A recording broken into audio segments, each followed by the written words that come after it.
Welcome to Games from Folktales, a podcast that mixes historical research and tabletop role-playing settings. This week, Eyes from Weird Tales in 1924. This story is a ghost story with a cheat at the end, but with a slight twist, the creature described would be perfect for Ars Magica. Statistics eventually. Thank you to Dale Grothman and his team at LibriVox for the recording. Eyes by Galen C. Collin, from Weird Tales, May 1924. Read by Dale Grothman.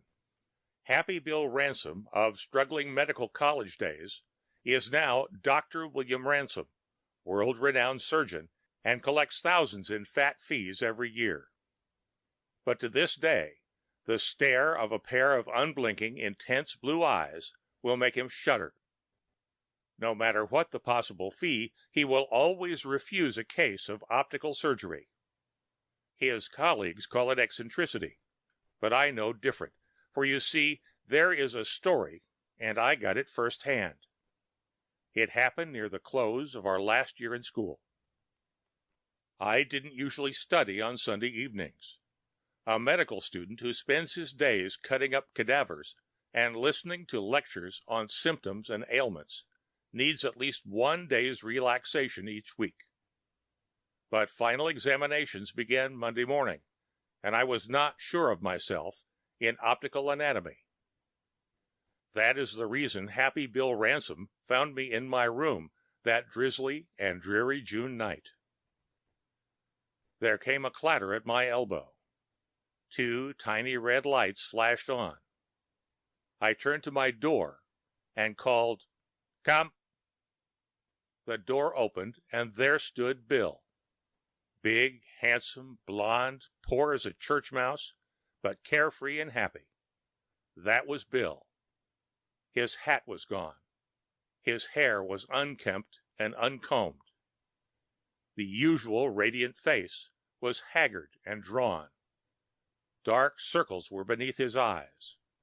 He staggered like a drunken man. "For God's sake, Jim, the eyes! Turn off that damn thing!" His voice was hoarse and broken as he begged. He was looking at my door knocker, a contrivance of which I was inordinately proud.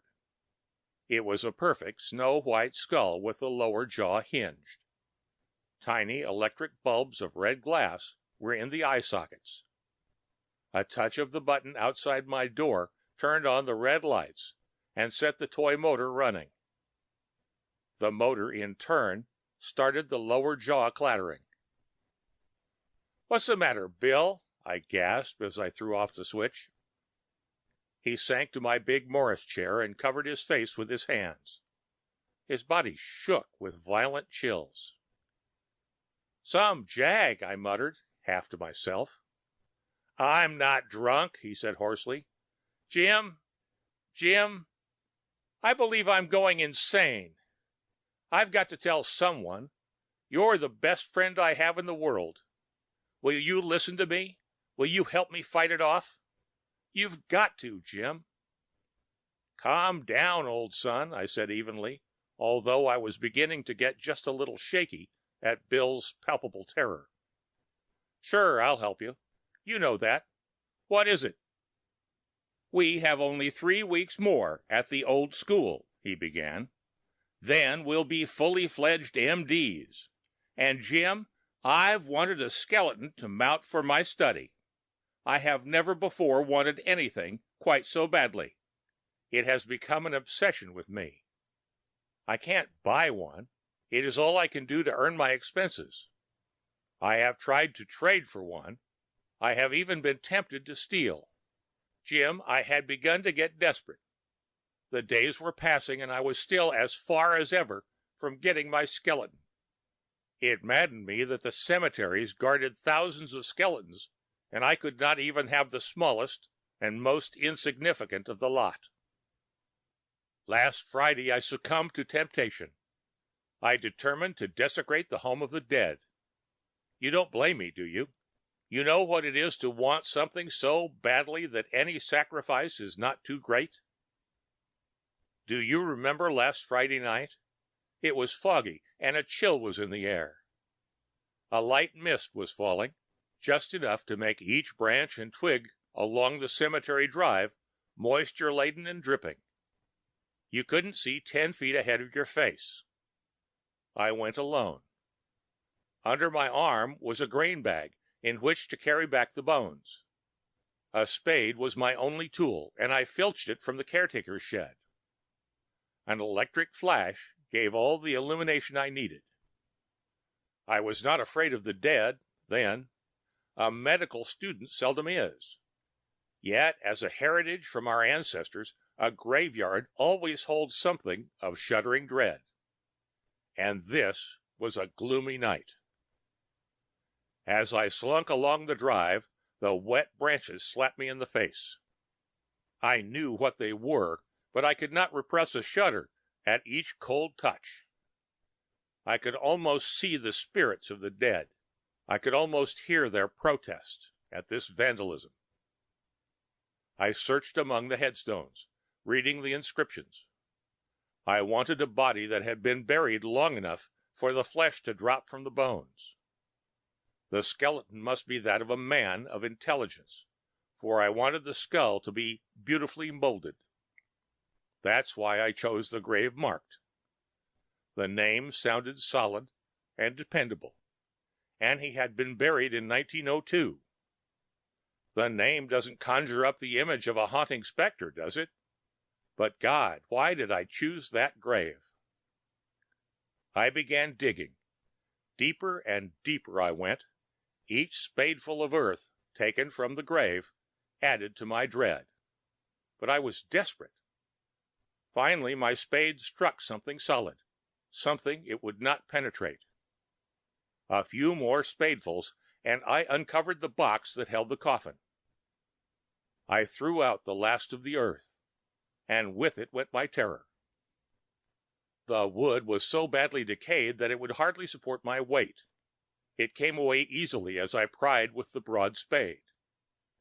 The coffin came into view, an old-fashioned casket, solidly built, but not securely fastened. By the radiance of my flashlight, I found the catch and threw back the lid. I was standing at the head. As the cover came up, I had my first view of the skeleton. All the flesh had returned to dust, but the bones were snow-white and beautifully preserved. I first saw the feet, then the leg bones, then the arched ribs. I gloated. I laughed aloud, and the grave threw back the echoes.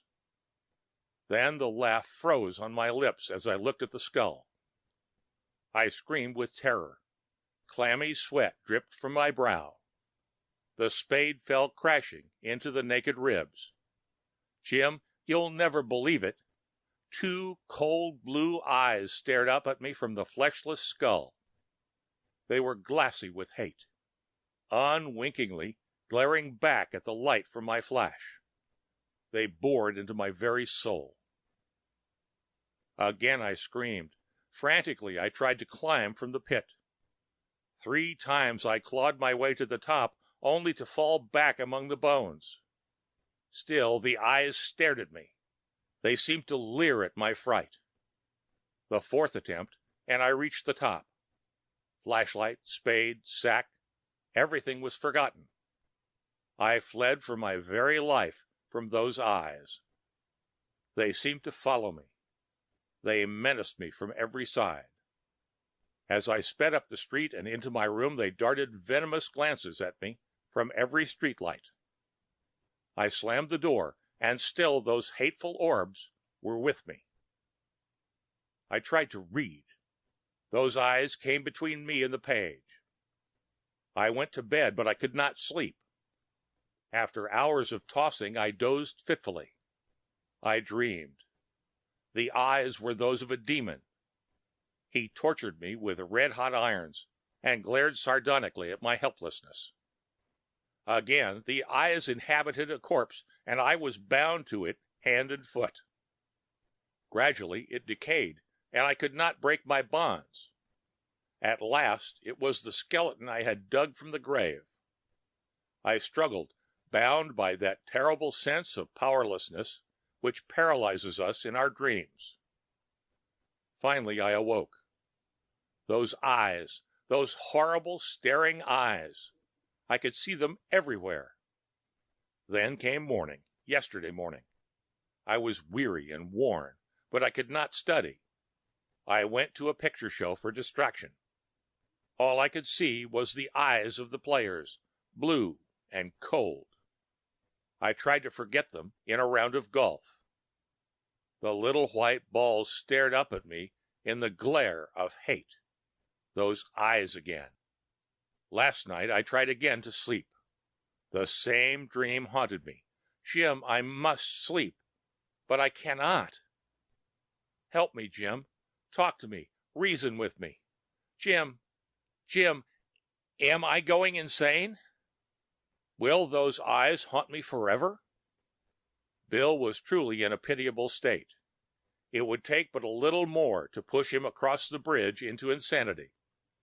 But before he had fairly gotten into his story, I knew the sedative to administer. "Have you read the papers within the last 2 days?" I asked him. "I can't read, Jim. I can't even think. What is news to me when those horrible eyes will not leave me in peace?" "Listen to this," I began, as I picked up Saturday morning's Gazette.